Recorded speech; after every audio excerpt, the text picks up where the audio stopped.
Welcome, and thank you for joining us. My name is Danielle Curley. I'm the Engagement Coordinator at Stoneleigh. If you're watching this presentation, I hope that means you visited Stoneleigh or another natural lands preserve. If you haven't, we invite you to do so anytime. Stoneleigh is open to the public Tuesdays through Sundays from 10 a.m. to 5 p.m. As the public garden of the Natural Lands Organization, Stoneleigh is always free to visit. Natural Lands is the oldest nonprofit land conservation organization in eastern Pennsylvania. We operate over 40 nature preserves, totaling more than 23,000 acres of open space. Today, we're excited to learn more about the rich history of Stoneleigh before it opened as a public garden in 2018.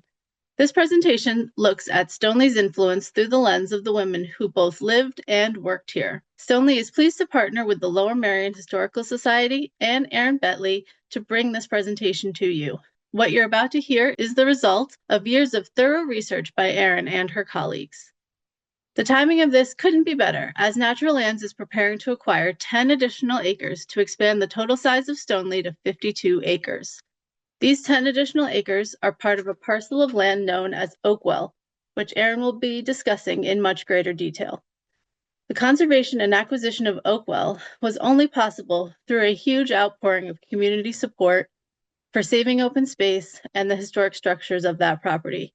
We are immensely grateful to everyone who is involved in this wonderful outcome. Finally, let me give you a brief introduction to our presenter. Professionally, Erin is a conservation scientist with the Center for Biodiversity and Conservation at the American Museum of Natural History. Her career has spanned many different aspects of biodiversity conservation, from applied multidisciplinary research in marine, coastal, and freshwater systems, to teaching and mentoring the next generation of conservationists, to public outreach and policy. She has a BA in biology from Boston University and an MA in conservation biology from Columbia University. In her spare time, she serves as an officer for the Lower Merion Historical Society and volunteers with her children's schools as well as the church her family attends. Erin and her family have lived in Ballykinwood since 2015. Without further ado, please take it away, Erin. Thank you so much, Danielle, and thank you so much to the staff of Stoneleigh and to Natural Lands for inviting me to give this talk. And thanks to all of you for your interest in my research. This presentation is meaningful to me on many levels, and throughout the talk, I think the reasons why will become clear. Stoneleigh is a stunningly beautiful place for those of us who visit it or are lucky enough to work here. But this talk is about Stoneleigh as a home, a place where some amazing and inspirational women lived and worked. And as you'll see, their stories intertwine, they emerge from oral histories, from the historical record, and from the landscape of Stoneleigh itself. I spent a lot of time thinking about how to present my research. No one wants to look at slides with a lot of text. What resonates most are compelling images and stories. And so what I'll be sharing with you is not a comprehensive history, though if that is your interest, at the end of the talk, I'll tell you where to find it. But this talk is focused on stories about love and loss, and determination, and especially legacy.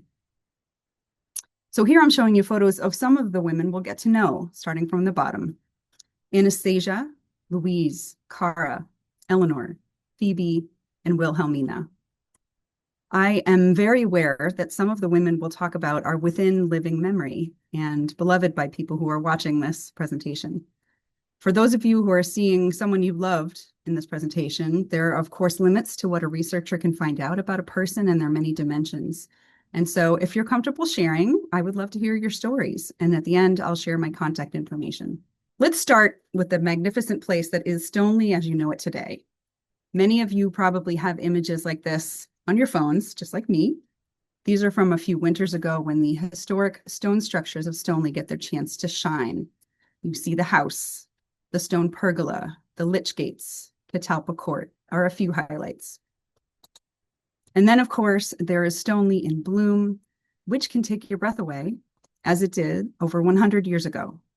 One of the many reasons I love now and then contrasts like this is they remind us how lucky we are to still have this beautiful place for the community to enjoy. Here are some more now and then contrasts of what is and was the main entrance to the house. And one of Stoneleigh's iconic lich gates, again, 110 years apart. You can see peeking in the background of the older photo on the right, that is Stoneleigh's distinctive stone pergola. But there is a hidden Stoneleigh that a lucky few have seen. And it's hidden because it was subdivided from the main estate so long ago that its connection to the Stoneleigh that we know today was forgotten. And long story short, because of inspiring efforts by Natural Lands and many people in our community, we will all have the opportunity to enjoy this special place in the future. So as we wait for that day, I invite you to step through this beautiful door and explore this hidden Stoneleigh with me. It's both a place and a hidden history, because some of the most compelling stories about the women of Stoneleigh are tied to it. Here's a glimpse of 3 stunning structures that you'll hear about in this talk, because the structures themselves are key parts of the stories of these amazing and inspirational women who lived and worked here. And once I started to research and learn about them, I basically never stopped. I'm showing you the greenhouse complex on the left. At the top, the superintendent's cottage, later known as Acorn Cottage. And on the bottom, the tea house. And incredibly, these are just a taste of the richness of hidden Stoneleigh. The most iconic of these is called the greenhouse or the greenhouse complex, dating to the turn of the century. Here's a now and then of this complex. Notice the columns on what used to be a white colonnade, and notice this magnificent white oak in the middle. Based on the size that I measured, this oak, which was already massive in century-old photos, is older than the American Revolution. This is an inside view of the gorgeous tea house, and I share this because so far, none of the photos I've shared with you have people in them. But people are the reason that I'm here to share this information with you. It was the hidden Stoneleigh that pulled me in 4 years ago, at a time when Stoneleigh's neighboring property called Oakwell was at risk of being converted into athletic fields for nearby Black Rock Middle School, which would have meant the 3 beautiful structures I showed you would have been demolished, along with much more. A grassroots community movement, along with the collective work of many watching this video, brought us to our current moment when we are envisioning a completely different future for this place, a reunited Stoneleigh. And through the rest of this talk, you'll see what I mean by that. So let's learn about these women of Stoneleigh and the legacies they left for our community. And this slide gives you a hint of the richness of the stories to come. We'll hear about military wives leading efforts on the home front to send blankets to soldiers over a century ago. Women tending war gardens and feeding their communities and creating entirely new career paths in horticulture. Women advocating to conserve green space and for historic preservation. One of the first American women to receive a PhD in astronomy, and immigrant women fleeing violence for a better life. So why am I the one telling you this? Because I'm a scientist, not a historian. But I do think about the intersections between the conservation of biodiversity and history, and how amazing to find something in my own community that brings all of that together and more. And that is what the Save Stoneleigh and Save Oakwell campaigns meant to me. This is why I ended up, for example, organizing a community BioBlitz, where over 70 people got together on an afternoon to try to identify as many species living in Oakwell as possible, at a time when those species and all this history was quite literally endangered. So without further ado, let's get into the history. I think it's important to start with an understanding of the basic facts about the history of this place. So we will do a whirlwind recap of over 300 years in just a few minutes. So bear with me. This place and every other place on this continent is the ancestral homeland of Indigenous nations and people. In our case, I start by acknowledging the Lenape people on whose ancestral and traditional homelands we are now located. And I recognize the long-standing significance of these lands for Indigenous nations and people, past, present, and future. Let's go back to some of the earliest paper maps of this area. This map is from 1681. And on the close-up on the right, you can trace the Schuylkill River up to that familiar bend that many of us know about because we've been stuck in traffic on 76 there. And if we go over Spring Mill Road to where we're currently located, this was the property of the Betley family. They were Welsh Quakers seeking refuge on land purchased from William Penn. And in the interest of time, I'm going to fast forward 200 years, which is a lot of time to go through. That's centuries of political change and wars and people clearing land and farming because this entire area was rural and agricultural. The names on the property deeds over time are Eckley, Thomas, Kerwin, and Ramsey. These were all properties that were subdivided, becoming smaller over time. I'll add that much of this information on the early early history of the property is drawn from the work of the firm Dole and Dole. This was a firm of garden historians and landscape preservation planners who were commissioned in the early 1990s to do a historical landscape assessment by John and Cara Haas and Natural Lands as they were planning the long-term management of this historic estate. At least one tangible piece of this history remains. The Kerwin family left their name on two roads that cross what was their property that was called Walnut Hill, from which the 65 acres that later became Stoneleigh was carved, shown here in this 1851 map on the left of Lower Merion. And the photo on the right is of George and Emily Kerwin sitting at their home at Walnut Hill in 1901. Moving closer to the present day, the first Stoneleigh was built by Pennsylvania Railroad Company executive Edmund Smith and his wife Arabella. The architect was Wilson Brothers and Company. Smith was a gentleman farmer. He grew wheat, oats, rye, and potatoes, and he raised Jersey cows and horses. The grounds were designed by landscape gardener Charles H. Miller. So to orient you, here is the footprint of Stoneleigh then and now. You see this very distinctive trapezoid shape that has stayed mostly the same for about 150 plus years, though it's gotten smaller. So the shape has stayed the same, but the house has not, because Edmund Smith's Stoneleigh was demolished near the turn of the century to make way for the Stoneleigh that we know now, built by Samuel and Eleanor Bodine. There's some question about the architect of the house. We know Everett and Mead out of Boston played a role. We know alterations were done by Philadelphia-based architect Guy King.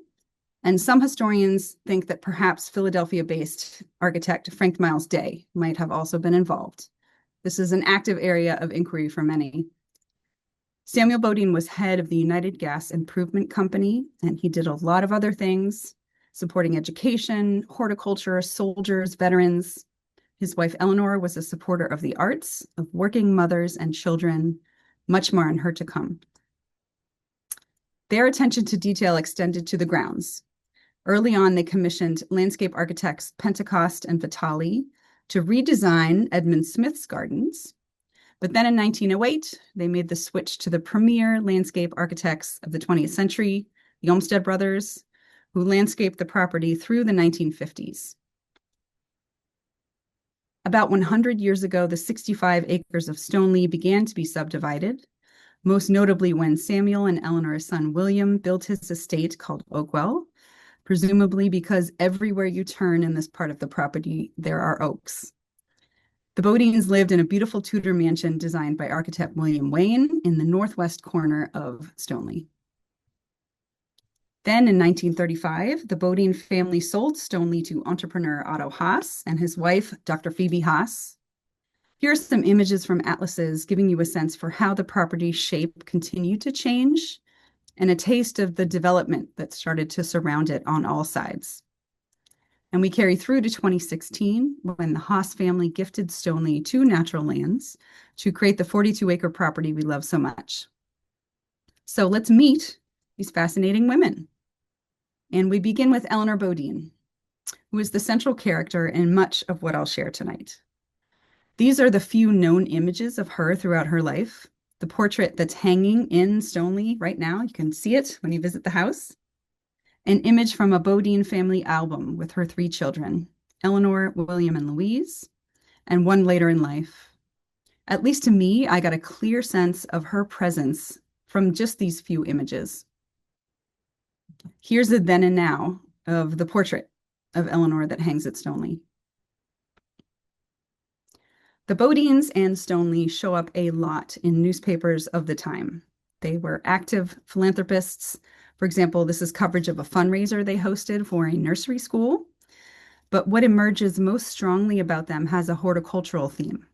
They won a lot of stuff at a lot of flower shows for decades. And here's where the landscape of hidden Stoneleigh starts to tell the story. Because the Bodines were really serious about horticulture. At the turn of the century, as they were building the mansion, they also built a state-of-the-art greenhouse complex at the rear of their property, away from their show gardens. It was so state-of-the-art, it was featured in a magazine. And they commissioned Frank Miles Day, noted Philadelphia-based architect, known for his work on college campuses like Princeton and Penn. And he built a treasure. It is beautiful and functional, as shown here in this watercolor. You'll notice that recurring motif of the white colonnade across the front and the arches of those two charming garden sheds on either end. Here's a view of Frank Miles Day's plan for the greenhouse complex and a photo from within that trellised colonnade. This plan lays out where palms, roses, carnations, vegetable ferns, and other plants would have been grown. I need to add that Frank Miles Day was much more than a dynamic architect. He had wide interests, including horticulture, and he championed efforts to improve the lives of women and children and supported women entering careers in the arts and sciences. This is an image of him with his wife, Anna Blakiston Day. She was from a family of social reformers. This is where the social networks of these people start to come into play. Anna Blakiston Day was a noted suffragist. She also fought to eliminate child labor and to improve public education. There's a public school in Philadelphia named after her. Her sister Emma played a significant role in the Women's National Farm and Garden Association and the School of Horticulture for Women. You'll hear about this school later. So we know that the architect behind the working part of Stoneleigh was a noted activist for the advancement of women. And it turns out that much of the decision-making about the estate was, in fact, Eleanor Bodine. Some of the best insights I got into Eleanor and who she was as a person were from decades of correspondence with the Olmsted Brothers firm. They were doing the estates landscaping. In these letters with the firm, she emerges as a woman shaping decisions about how landscapes were graded, how gardens were placed, where trees should be planted, what kind of trees. We see that she was clearly the force behind Stoneleigh. I was delighted to find this pencil sketch in hundreds of pages of archives about Stoneleigh in the Olmsted Brothers collection at the Library of Congress, and I was puzzled about who or what this could be, until I read this newspaper article from a garden tour fundraiser for charity in 1912. It says, Eleanor Bodine, quote, motored over her large estate, greeting the many guests and actively directing the aides. Mrs. Bodine wore a smart white tailored gown and a large black hat trimmed with white plumes. And so I thought, of course, this is her. I can only imagine Olmsted staff had seen this very same thing many times when they worked the grounds of Stoneleigh, and they took a moment to sketch it as they were working. So who was also behind the scenes of Stoneleigh's horticultural powerhouse? The superintendent who lived in this adorable cottage. This is the superintendent's cottage that you glimpsed earlier. It was also designed by Frank Miles Day at the turn of the century. The Bodines hired a skilled horticulturalist and greenhouse manager to run things. He was an English immigrant by the name of Francis Canning. Shown here, he lived in the cottage with his wife, Irish immigrant Sarah Canning. The workplace of Francis and his entire gardening staff was the greenhouse, about 20 feet from his cottage. Here I'm showing you views of this complex over 120 years ago. This is taken from what is roughly now Stonelegh's north fence line. So the view from the south of the complex looking north. And here's a look at some of the tomatoes that he was growing here in 1901. Here's the same view of the garden shed today, 120 years later. Pretty remarkable. And this is a view from the other side, from the north looking south, that gives you a sense for the scale of this complex that would have been absolutely bustling with activity 100 years ago. And here's another now and then to show you how beautiful it was and still is. So where was all this activity happening? As I mentioned, it was happening at the back of the property in the working area of Stoneleigh with the greenhouse and superintendent's cottage. So for reference, the mansion is along the bottom, that's Spring Mill Road. Where you parked is on the left, that's County Line Road. And at the back with the star is where this activity was happening. Here's a close-up of some 1921 Olmsted Brothers plans showing this area of the property. You see the greenhouses called out, the superintendent's cottage, all mapped in detail. If you'll indulge a quick tangent, Francis Canning was not only the winner of many awards for what he grew, but he is at the center of one of the biggest tragedies I came across while researching Stoneleigh. And the first clue was on his death certificate here. His untimely death at the superintendent's cottage was listed by the coroner as, quote, accidental poisoning, supposed to be caused by eating toadstools. And if you're anything like me, this made absolutely no sense to you. How could it be possible that an accomplished gardener at the peak of his career with his level of expertise could be poisoned by deadly mushrooms? And so I tried to find an answer. I found numerous obituaries in gardening and horticultural periodicals describing his impressive career and noting that he was, quote, highly esteemed by all who knew him. But it was a 1911 obituary in Horticulture magazine that gave me the devastating answer. He was poisoned by mushrooms, quote, gathered by one of the men employed under him and given to his wife to cook without his looking them over. Few gardeners knew the edible kinds better than he. So I can only imagine Sarah Canning's devastation that it was the meal that she served that killed her husband. They had no children. 2 years after this, she married a widower. But when she passed away in 1947, she was buried in the same plot as Francis in Westminster Cemetery in Ballykinwood. I feel like there's much more to what seems to be a very cold case, but in the interest of time, we will move on. If you'll indulge one more tangent related to the earliest days of this greenhouse that I find fascinating. And it goes back to the social circles of the Bodines and Frank Miles Day.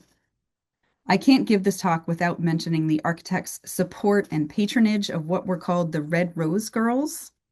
This was a remarkable group of women artists active in Philadelphia in the early 1900s. The most famous of them was Violet Oakley. And if you don't know that name, you should definitely Google it after this talk. She designed this beautiful poster on the right for a special exhibition on their work at the Plastic Club in 1902.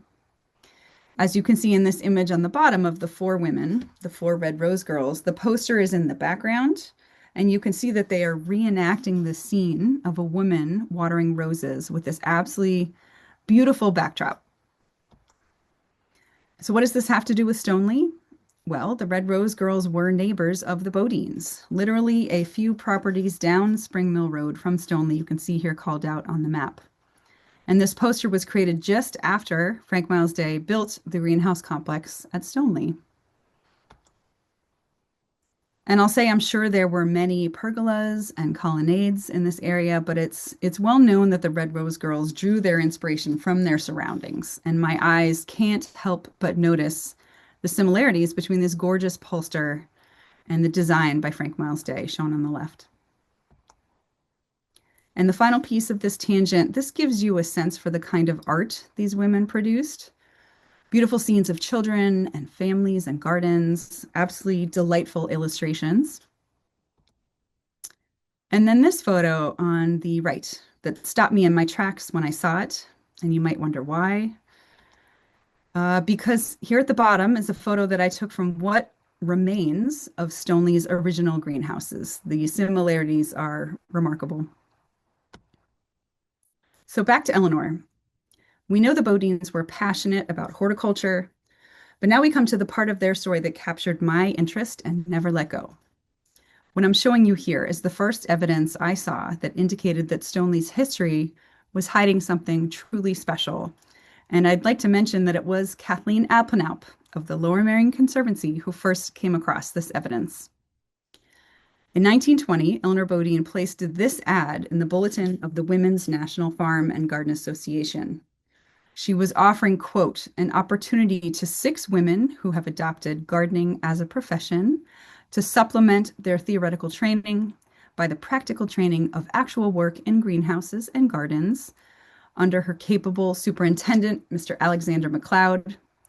This was Francis Canning's successor, and he thankfully did not meet an untimely end in the superintendent's cottage. In fact, he raised a remarkable family there with his wife, Elizabeth. 2 of his sons served in the U.S. Army during World War II. So this means in 1920, the same year that women finally gained the right to vote in the United States, Eleanor Bodine was recruiting college-educated women for Stoneleigh's horticultural training program. I hope this piques your interest because it sure did mine. And I also want to point out this name at the bottom, Florence Jackson. Further archival digging revealed that in 1920, Ms. Florence Jackson visited Eleanor Bodine and the horticultural training program for women that she had developed at Stoneleigh so she could better place promising young women in the program. So who was Florence Jackson? She was a graduate of Smith College. This photo is her with her fellow students. She is second from the bottom. She taught chemistry at Wellesley, after which she ably led the appointment bureau of the Women's Educational and Industrial Union of Boston, an organization founded in 1877 to support the advancement of women. Florence's role was to help college-educated women find placements in fields other than teaching. Once I came across this lead, the evidence continued to pop up, like this article in House and Garden, explaining the program at Stoneleigh, where it says young girls are received here for practice and instruction. We see the students got a stipend along with room and board. The evidence also shows the Bodines had close links with the Pennsylvania School of Horticulture for Women at Ambler. This is now Temple University, Ambler. I mentioned this school before, given the connections with Frank Miles Day, the architect of the greenhouse complex. This was one of the first horticultural schools to be established by and for women in the United States, opening in 1911, creating an entirely new career path for women. Here's another example of the direct connection between the School of Horticulture and Stoneleigh. Newspapers reveal that in 1921, after World War I and the tumult of the post-World War years, Eleanor Bodine hosted a public summer garden tour organized by and in support of the Pennsylvania School of Horticulture for Women at Ambler, with a tour that we assume was hosted by the students in the Stoneleigh program alongside students at the School of Horticulture for Women. And I can't help but think about these garden tours as a precursor to the Haas family strollabouts. Maybe some of you might have joined years ago. Here's another compelling piece of information about the program at Stoneleigh. This is a 1919 program for a gathering of the Women's National Farm and Garden Association, which was holding its 5th annual conference down the road at Bryn Mawr College. What the program shows us is that Mrs. Bodine hosted all of the attendees at her gardens so they could see what the Bodines had created there. And we see a direct connection with Elizabeth Leighton Lee, who was a featured speaker at the conference. Ms. Lee was director of the Pennsylvania School of Horticulture for Women. This is a photo of her at the school. She previously co-founded the Women's National Farm and Garden Association. She was one of the first women landscape architects in the United States. And here is the evidence that connects all of the dots about a key purpose of the Stoneleigh program. This is in a 1926 article by horticultural writer and editor Dorothy Ebel in Gardener's Chronicle magazine. Quote, in those days of the war, the lawn was turned into a large vegetable tract from which the poor people in the neighborhood received their supply of fresh vegetables, and that 8 or 9 girls were employed as assistants in the gardens. They were housed in a building, and it goes on. I'll tell you more about that later. And so this is what Stoneleigh was. It was not only a community war garden, but the food was being produced by women in an innovative horticultural training program, which I find and found simply astonishing. It turns out if you zoom out a bit, there were community war gardens all along the main line at this time. Newspapers show that when the U.S. entered World War I, prominent mainline residents formed something called a Mainline Community War Garden Committee, and they started to organize a series of gardens through donations of land 1 mile north and south of the Pennsylvania Railroad, all the way from Marion to Villanova, along with everything you would need to produce potatoes, beans, cabbages, carrots, turnips, and onions that sustained the community through wartime shortages. And so what does the scope of this look like? If you might think about how many acres of community war gardens were along the main line during the First World War, the answer is 400 acres of gardens, as the committee worked in conjunction with the National War Garden Commission in Washington, D.C., part of a nationwide effort on the home front. And who was doing this work? An organization called the Women's Land Army, a civilian organization in both wars that mobilized women, often from urban backgrounds, to work in agriculture, replacing the men who were called to service. So I'll just say, I find it so inspiring that our community has such a direct link to this important part in our country's history. And guess who was leading the Mainline Community War Gardens Committee? None other than Samuel Bodine himself. So we return to Stoneleigh's women and that article by Dorothy Ebel. So you might want to know more about this training program. And so what we learn from this article is that the women were, quote, housed in a building originally intended for 4 horses and tool sheds, but suitably refitted for them. One of the girls who possessed a keen sense of humor named the abode Squirrel Inn. The sobriquet still clings to it. And so who's interested to see Squirrel Inn? Happily, I can show it to you because it's still here. It's still intact. It's part of hidden Stoneleigh. It is a charming 1916 house. Here you can see it on Olmsted Brothers maps on the left. Above is a drawing of it from the perspective of what once was Stoneleigh's chicken run. And on the left is a picture from the front of the house. So the women in this program were living in the Squirrel Inn dormitory. They were training in a one-of-a-kind, state-of-the-art greenhouse complex. Where were the community war gardens that these women were tending? And so we can use the Olmsted Brothers maps of the property to identify the location of these gardens and even what they were growing, which were things like cherries, gooseberries, currants, alongside large vegetable beds.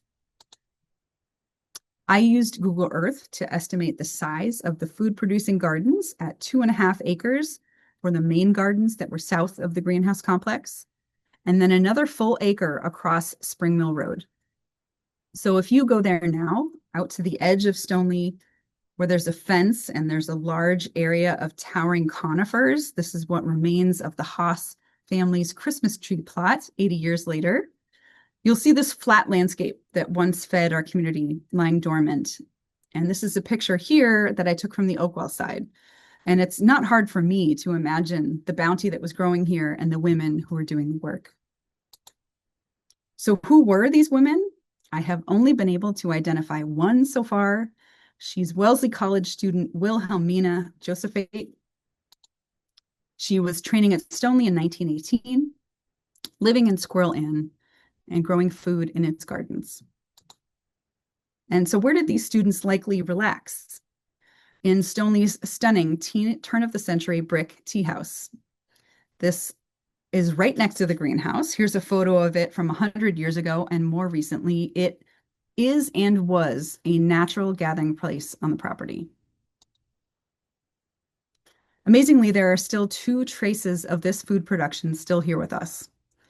In addition to the acres for the main Victory Garden, there was another full acre of apple orchard next to Squirrel Inn, I'm showing here on the map.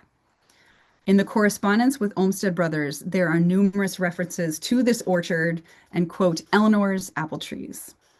And so 2 of Eleanor's apple trees are incredibly still producing blossoms and apples for Stoneleigh's neighbors. You can see the pictures here on the right. Before we move out of this time period, let's circle back to that article that connected so many dots for me by journalist Dorothy Ebel. I'm calling her a woman of Stoneleigh because it's her article that was the key to unlock so many of the mysteries of hidden Stoneleigh. The American Public Gardens Association has a marketing award in her name. And can you guess who won it in 2019? None other than Stoneleigh for their Save Stoneleigh campaign that made it possible for us to be having this conversation. They won the award about 100 years after Dorothy herself was strolling the grounds with the Bodines, learning all about Stoneleigh's wonders.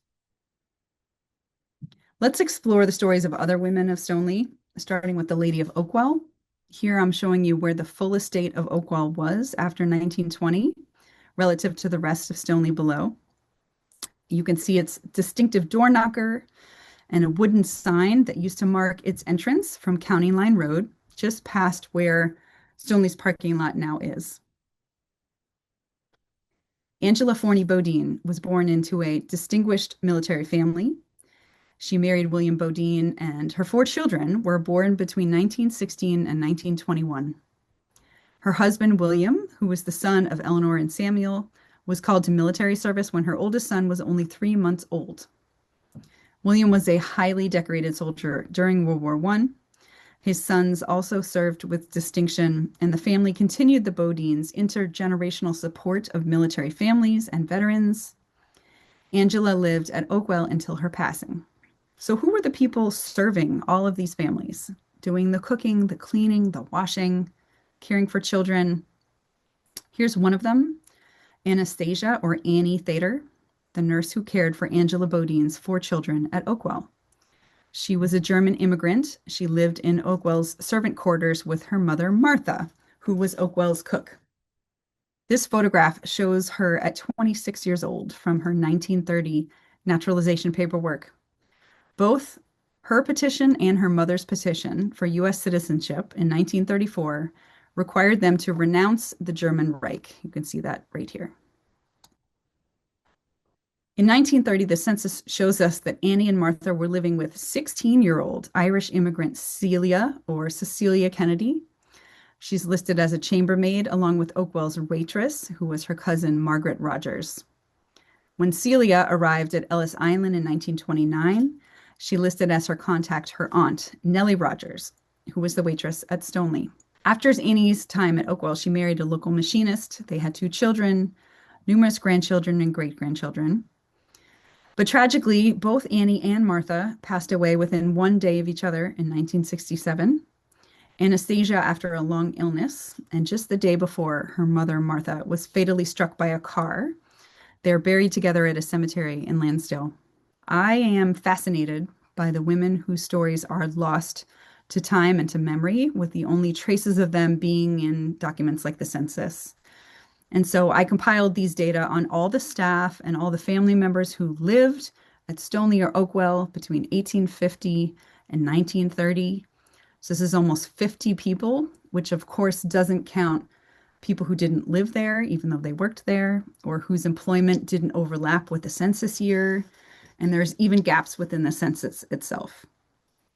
Half of these people are women, with names like Marie, Vera, Mary, Ida, Lena, Nora, and Agnes. They're immigrants from Ireland, Sweden, France, and Germany. And I realize this is a lot to show in one slide, but I just wanted to give a sense for the depth of the hidden history here for the folks whose lives were not covered in the newspapers. I want to highlight 2 more notable Bodine women, Louise Richardson Dilworth Bodine, who married Angela's son William and lived for a time in Acorn Cottage. Louise and William met in Paris on a blind date during World War II after the city was liberated. Louise was working for the Office of Strategic Services, which was the precursor to the CIA. William was working for General Eisenhower. Here they are somewhere in the French countryside in this image on the right. The Bodine family says that Louise found this dog and brought the dog home with her. She lived an exciting life full of service to many civic, cultural, and educational institutions. That's not even counting her contributions to supporting the remarkable work of her husband. She was a key supporter of the Magnet High School in Philadelphia that's named in his honor, the William W. Bodine High School for International Affairs. I could do an entire lecture on the Bodine family's tradition of civic service across the generations. Her grandchildren told me she was a vivacious and warm person who loved horseback riding, singing, and gardening on the property. Last but of course not least, Louise's sister-in-law, Jean Bodine. She married Angela Bodine's son, James, in 1949, the same year she graduated from Smith College, where she majored in government. She was a gardener, birder, and champion for green space who initiated a tree census and a tree planting program in Philadelphia. Throughout her long life, she contributed in so many ways to our community. For example, she was on the Women's Committee of the Academy of Natural Sciences. She was a graduate of the Barnes Horticultural Program. One of her legacies is the beautiful new Catalpa Court shown here at Stoneleigh. We will wrap up with spotlights on two amazing women from the Haas family. Phoebe Haas, wife of Otto, was one of the first women in the United States to receive a PhD in astronomy from the University of California, Berkeley. She was the first woman to perform original research with a major American telescope. These photographs are from her own album in the archives of the Smithsonian National Air and Space Museum. I love this image of her with her fellow students on the left. She's the one on the left. And then you see her in a bucket being lifted up to an observatory to do research, and her facial expression is just remarkable. This image is also in the album of her with her fellow graduates in their caps and gowns in 1913. Here you see the other first woman PhD in astronomy, Estelle Glancy, who was Phoebe's roommate and friend. After earning her PhD, Estelle could not find a position as an astronomer in the United States, so she traveled with Phoebe to accept a position as an assistant astronomer in the Argentine National Observatory. Later, after she was not hired for another position because she was a woman, she changed her focus to optics. Spent the rest of her career as a successful geometric research optician, and she was awarded a patent in 1923 for her design of the first progressive lens for eyeglasses. Back to Estelle's friend and colleague, Phoebe. I really love this photograph of her playing chess, and you get a glimpse of her sense of humor from this entry in her scrapbook. She writes, quote, "the vagaries of photography." And I think many of us can relate to seeing a photo where we look absolutely lovely and then one where we really don't. At Stoneleigh, Phoebe raised her family and took over from Eleanor in managing the grounds. I looked through many years of letters back and forth between her and Olmsted brothers, just like Eleanor did. And in each letter, she wrote her kindness, her attention to detail, her careful observation are evident, showing every bit the scientist that she was. She spent the last years of her life living at Squirrel Inn, the place that launched the careers of who knows how many women gardeners. Now we turn to the reason it's possible for us to enjoy Stoneleigh today, Cara Haas, who took over from Phoebe in managing Stoneleigh and raising a family there. Cara was raised in Brynathan, moved here to Stoneleigh with her husband John in 1964 when he took on a senior position in his father's company, and played a major role in continuing his family's philanthropic legacy. Cara and John were longtime peace activists. They loved and supported the arts. They were conservationists. They were committed to the promotion of the advancement of women and the minorities in sciences. In 2016, they donated the home where they raised their children, Stoneleigh, to Natural Lands. And I'm showing here the family's beloved hair statue that represents the family. It was carved in 2002, lovingly maintained by Stoneleigh staff, as anyone who drives by it regularly or follows their Instagram can attest. As many of you know, Haas means hair in Dutch and German.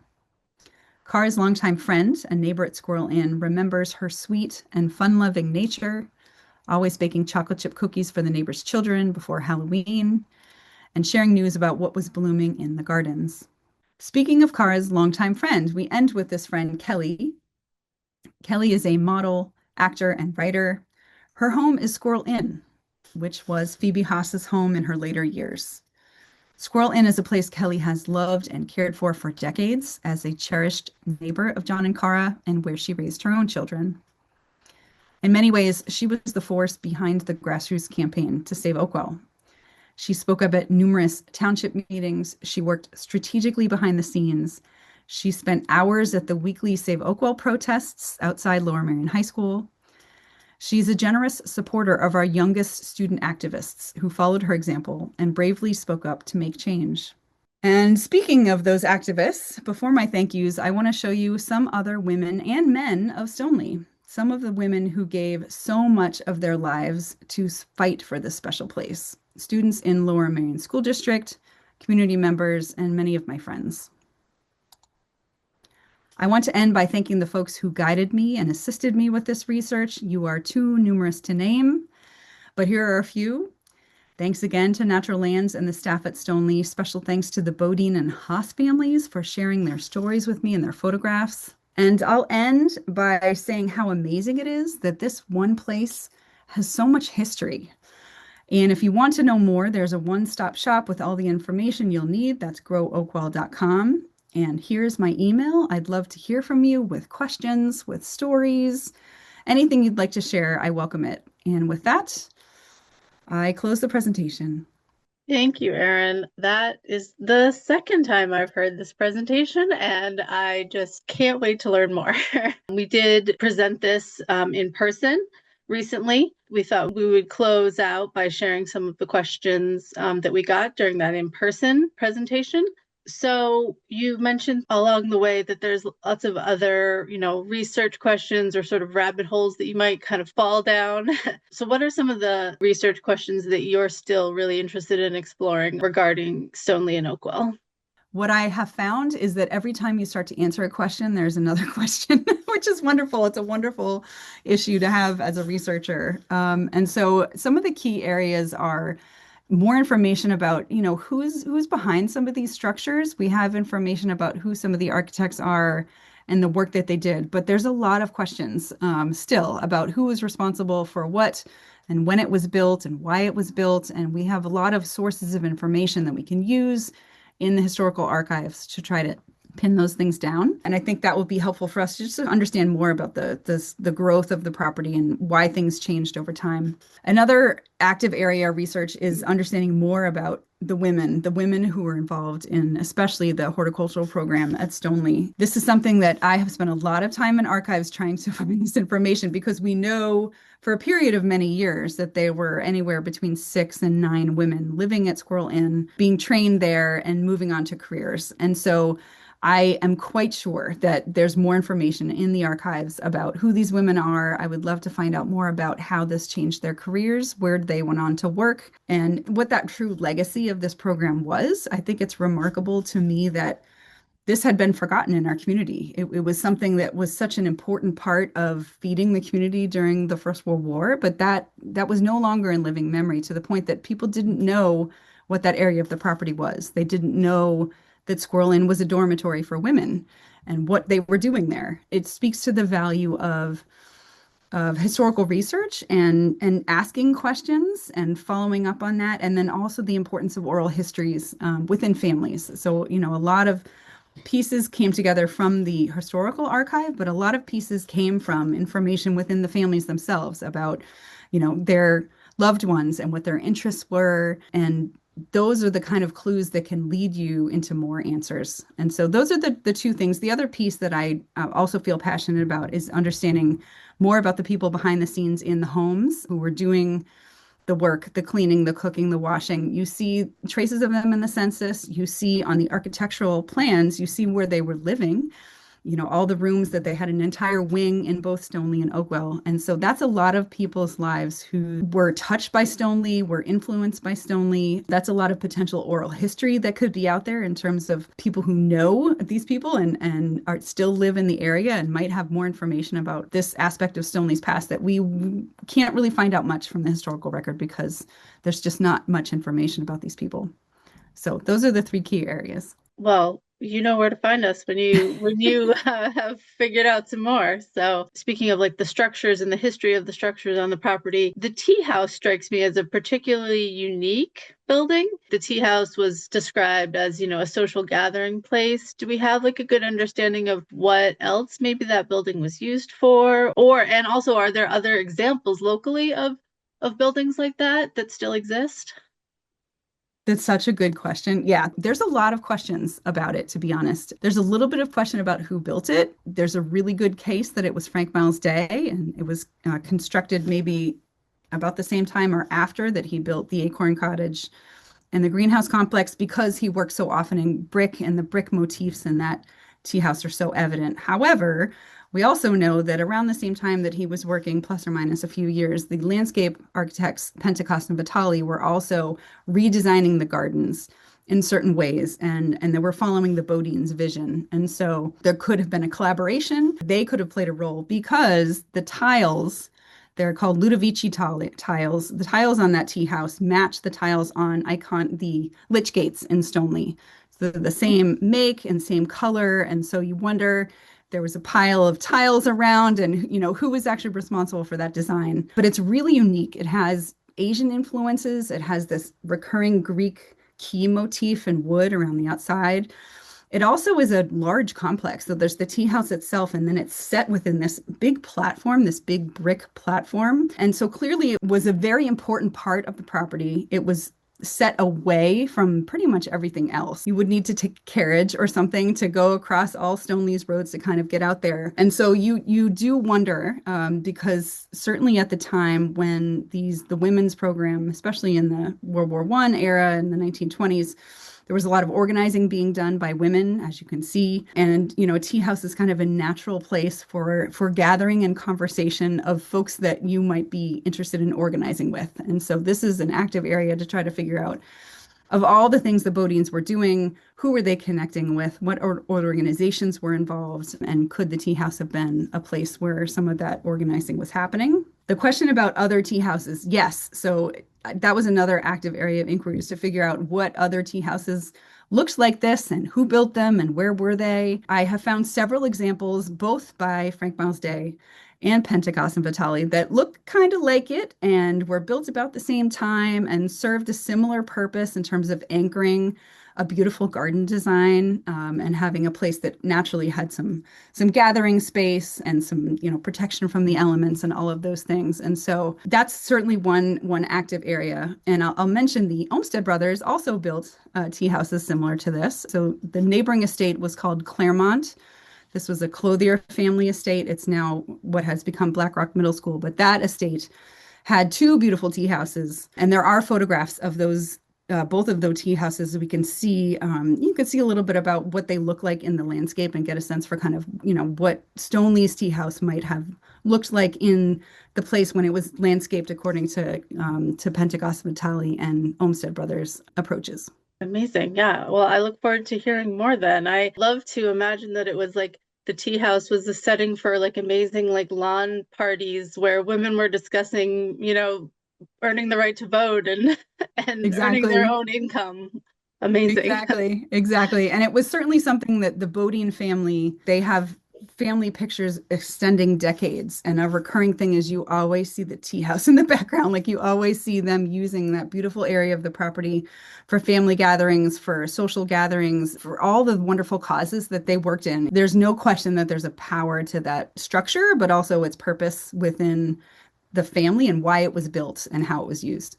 I will share that one of my other colleagues who attended your presentation shared with me something I didn't know, that if you want to see more of the work by the Violet girls, right? You can go to the Red Rose Woodmere, Girls. the Rose Yes. Girls. Yes, Violet Oakley of the Rose Girls.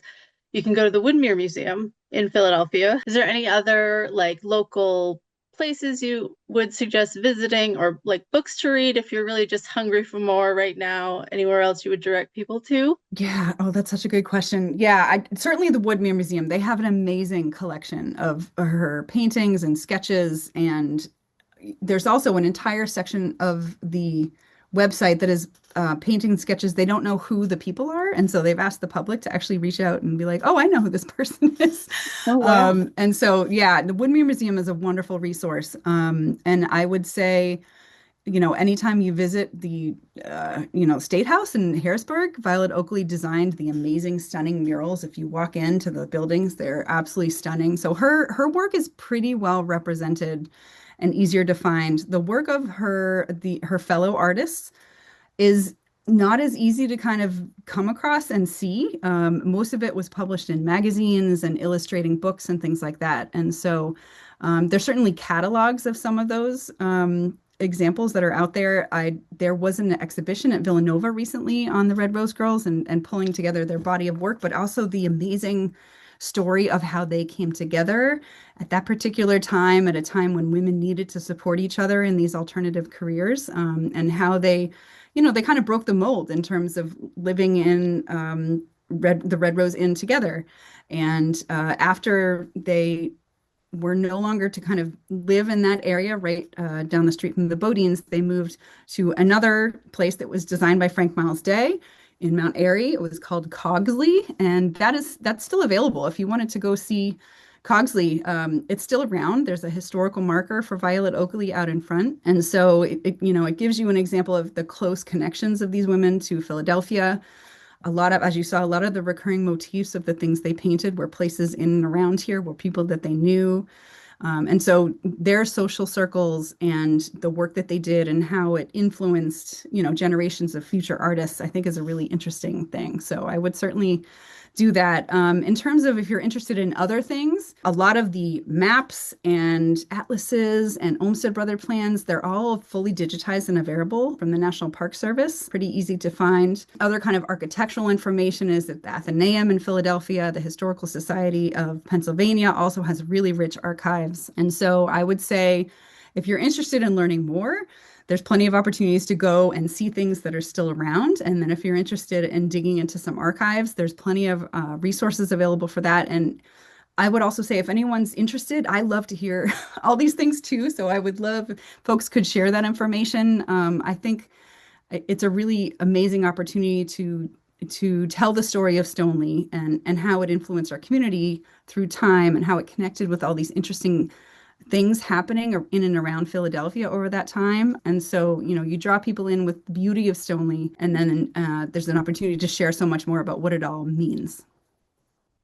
Awesome. Okay, thank you so much. I will close by letting folks know that the official plan is that Natural Lands will be purchasing the 10 acres of Oakwell on April 15th. From there is a huge design and construction process that will be taking place to reincorporate, to bring these two properties back together and to make it into a beautiful public space for us all to enjoy. If you want to follow along with the progress, visit Natural Lands website to sign up for our newsletter. And you can also follow Natural Lands and Stoneleigh Garden on Instagram and Facebook, so you'll always know what we're up to. And if you want to visit us more immediately, like I said at the beginning, Stoneleigh is always free to visit. We're open 6 days a week. If you want a peek into more of the history and inside of Stoneleigh's main house, you can join us for a home and garden tour.